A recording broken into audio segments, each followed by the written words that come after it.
The humanitarian catastrophe in Gaza is piling political pressure on Israel after the United Nations General Assembly passed a resolution by an overwhelming majority demanding a ceasefire. The American President Joe Biden is warning Israel it now risks losing international support because of the indiscriminate bombing in the enclave.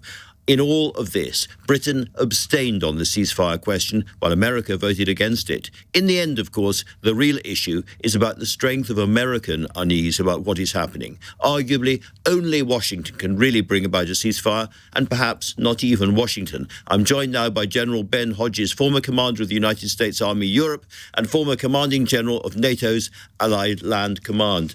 General, it's very good to see you there. I'd just like your reflection, first of all, on the pressure that Joe Biden is under inside America to put pressure in turn on Israel. Well, Andrew, thank you. President Biden probably knows Israel better than any other living American. He's over his long career, he's worked with all the different leaders, and he is tough on Prime Minister Netanyahu, and he's been very clear that what the Israeli Defense Forces are doing is not sustainable. And I would say that the mission, I think as a military officer myself, the mission that the Prime Minister gave to the IDF to destroy Hamas, full stop, that's not an achievable mission. There is no political component or dimension to that mission. And so the IDF therefore ends up using force. Whereas if the mission included a description of the end state that said, we have to live with our Palestinian neighbors when this is all over, that would inform how IDF went about accomplishing its task. Easy for me to say, much more difficult to do, obviously.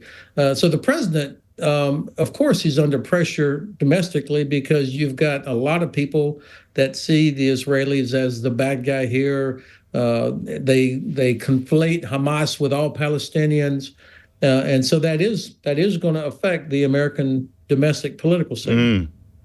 So, as a military man, you would know you don't go to war until you know what you're going to war for, what your objectives are. Are you saying that in this case, because of the anger and the horror of what happened on October the 7th, the IDF went to war without those objectives being clear?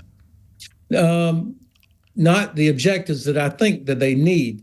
Hamas knew and Iran knew exactly how Israel would react because of the way they crafted this terrorist attack on the 7th. This was not the normal, blow up an airplane, blow up a building, destroy buses. This was the most heinous collection of attacks that were designed to elicit the most emotional, outraged response from Israel that they could. And they were sure that that was how Netanyahu would respond. And of course, he did. So that's why we are where we are now. Hamas is getting exactly what they wanted.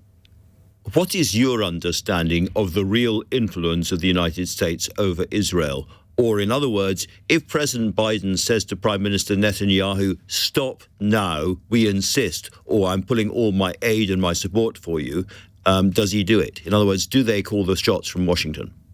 I think there's a lot of influence that the U.S. can have, just like UK can have a lot of influence. Secretary Blinken reportedly has said, you guys have got to wrap this up, whatever that means, by the end of the year.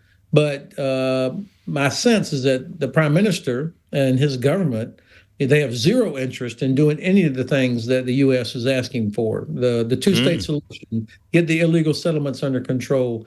Netanyahu, of course, knows that as long as this war is going on, he stays out of court. So he's got that on his mind as well. And so the question, therefore, is how far does Joe Biden go in trying to press him? Because, America is still voting, as it were, against the rest of the world at the UN General Assembly. Britain's abstaining. But, it's a very, very isolated position, even for America to be in. You don't have Canada or Australia or New Zealand or the EU with you at all at the moment. So how much further does he go? Well, it is the great question. And those other countries you named, they're able to do what they're doing because they're sure that the U.S. will always, at the end of the day, look after Israel. And of course, the president will have huge pressure from the Israeli supporters that say, hey, Hamas is a terrorist organization. They're not, eye level with the government of Israel. Of course, we should not deal with Hamas. But I think the president will probably be forced to, I mean, he's already this week has said things publicly that were more critical of the Israeli government, I think, than we've seen in the past. You've said in the past, General, that America has to be able and prepared to fight more than one war at a time, to, as it were, support Ukraine and to get involved in the Middle East at the same time, if necessary.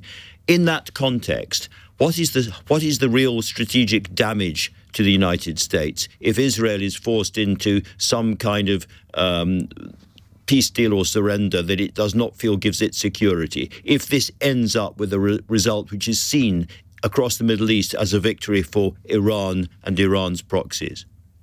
Well, I think actually the United States could turn this into a positive, that it could show the Middle East that it can influence what Israel does, that Israel cannot act with impunity against the Palestinians in this case, or other terrorist organizations. The Chinese are watching to see, does the United States have the political will, the industrial capacity, and the military capability to help Ukraine defeat Russia, help Israel defeat Hamas, and still be able to press Israel to accept a two-state solution, stop Iran from expanding the conflict, and still be able to deter China. Of course, we cannot do that except with allies. General Hodges, thank you very much indeed for talking to LBC tonight. It's been really interesting and much appreciated. Thank you.